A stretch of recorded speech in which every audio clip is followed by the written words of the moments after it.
सवाल पूछा कि ममता बनर्जी कैसे जीत गई, हम लोग तो कह रहे थे बीजेपी ही आ रही है 200 प्लस। तो जो फैक्टर आज दिख रहा है वो ये दिख रहा है कि ये सारे के सारे दल जो अंदर अंदर मिल गए, मतलब अभी तक हमको नहीं लग रहा था। मैं आपको बताऊं, जितनी वहां सभाएं हुई आईएसएफ की, फुरफुरे शरीफ के पीरज़ादा की, वहां ये दिख रहा था कि मोहम्मदन वोट सारे के सारे ये कह रहे थे कि हम अपने ही कैंडिडेट को क्यों ना दें, ममता बनर्जी ने तो हमारे लिए कुछ किया नहीं। लेकिन हमारे पास जो अपुष्ट खबरें आ रही थी, जो पत्रकार मित्र हैं, ये चीजें लीक नहीं होती, लेकिन कुछ लोगों ने बताया कि मस्जिदों में बाकायदा इसके लिए बैठकें हुई, धर्मगुरु सभाएं करी उन्होंने गुप्त रूप से, और मस्जिदों के थ्रू मैसेज दिया गया कि भाई एक बात सुनो, वोट किसको देना है। आईएसएफ अपनी पार्टी है, फुरफुरा शरीफ के पीरज़ादा अपने हैं,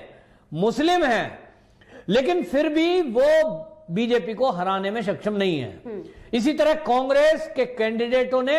राहुल गांधी बाकायदा एक सभा में आए और जब भीड़ नहीं आई, तय कर दिया उन्होंने कि पश्चिम बंगाल में आना ही नहीं है, बेकार है, हम बीजेपी को नहीं हरा पाएंगे। और इसी तरह कम्युनिस्टों ने सोचा, यानी सबका लक्ष्य अपनी जीत के बजाय बीजेपी को हराना हो गया, और ऊपर ऊपर उनके कैंडिडेट लड़ते रहे, लेकिन अंदर अंदर मीटिंग करके और उन्होंने बैठ के तय कर दिया कि जहां बीजेपी के कैंडिडेट को हराने की सिचुएशन में टीएमसी का कैंडिडेट दिख रहा है, ओवरऑल टीएमसी ही बीजेपी को हरा सकती है, और इसलिए बीजेपी को रोकना है इस राज्य में तो टीएमसी की मदद करो। ये कांग्रेसियों ने भी उनके लिए कैंपेनिंग की, ममता बनर्जी के लिए, कम्युनिस्टों ने भी की, मतलब बड़े बड़े कम्युनिस्ट अपनी पार्टी को यूं छोड़ रहे थे और कह रहे थे ममता बनर्जी को वोट देना भाई, क्योंकि वही इनको रोक पाएगी। सबको डर बीजेपी के आने का था, और बड़े इस चुनाव में ये तय हो गया कि तुष्टीकरण के कारण, मुस्लिम तुष्टीकरण जो ममता बनर्जी पिछले 10 साल से कर रही थी, आखिरकार वो तुष्टीकरण के कारण मुस्लिम वोट एकजुट होकर सबके सबने टीएमसी को दी, क्योंकि ममता बनर्जी की एक घोषणा थी कि हम सीए लागू नहीं होने देंगे, तुष्टीकरण करेंगे, कलमा फिर से पढ़ा जाएगा, मस्जिदों में फिर से सुविधाएं दी जाएंगी, ये लोगों को लग रहा था। दूसरी तरफ मूर्ख हिंदू, किसी को बुरा लगे, मैं इसलिए नहीं कह रहा हूं क्योंकि मैं भी हिंदू हूं, लेकिन हिंदुओं को मूर्ख बनाने में कामयाब ममता बनर्जी रही। वो जो चंडी पाठ मंच से हुआ, वो जो टूटी हुई टांग लोगों को दिखाई, उस मूर्खता में केवल हिंदू आए जो अपनी हिंदूवादी पार्टी बीजेपी को छोड़कर टीएमसी के पीछे चले गए। एक ये परिवर्तन भारी हुआ, इससे बहुत भारी वोटों का स्वीप जो अब खुलकर आ रहा है। जो लग रहा था कि जय श्री राम के नारे से खुश हो रहे हैं, असली बात वो नहीं थी, वो ममता बनर्जी के इस चंडी पाठ से, उनके हिंदू गोत्र बताने से, वो कहीं ना कहीं लोगों ने समझा कि ये तो हिंदू है। अब जीतने के बाद पता लगेगा लोगों को कि वो हिंदू बनकर के वहां पे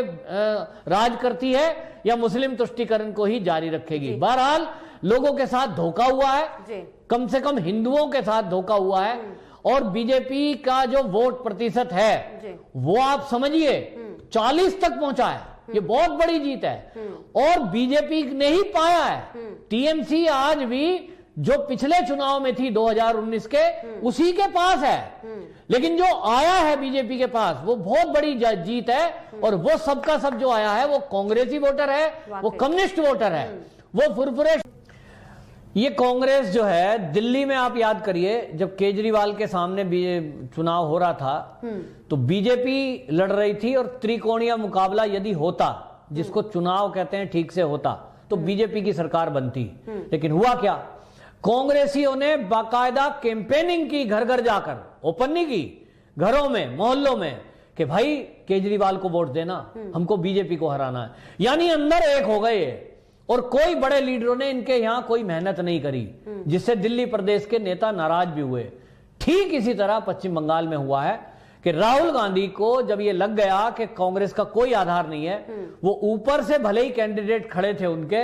अंदर अंदर सब मिल गए, और उन्होंने सबने मिलकर के ये वोटों को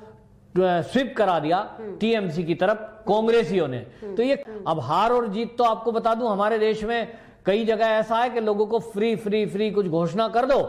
तो लोग वोट दे देते हैं, लालची लोग हैं उस तरह के। तो ऐसे वहां भी है कि मुस्लिम वोट जो है बहुत बड़ा फैक्टर है, 30% के करीब मुसलमान हैं, और उन्होंने एक मुश्त होकर ये तुष्टीकरण के कारण ये समझा है कि बीजेपी आएगी तो इस तरह की तुष्टीकरण नहीं करेगी जैसी टीएमसी कर सकती है। तो एक तरह से तुष्टीकरण जीता।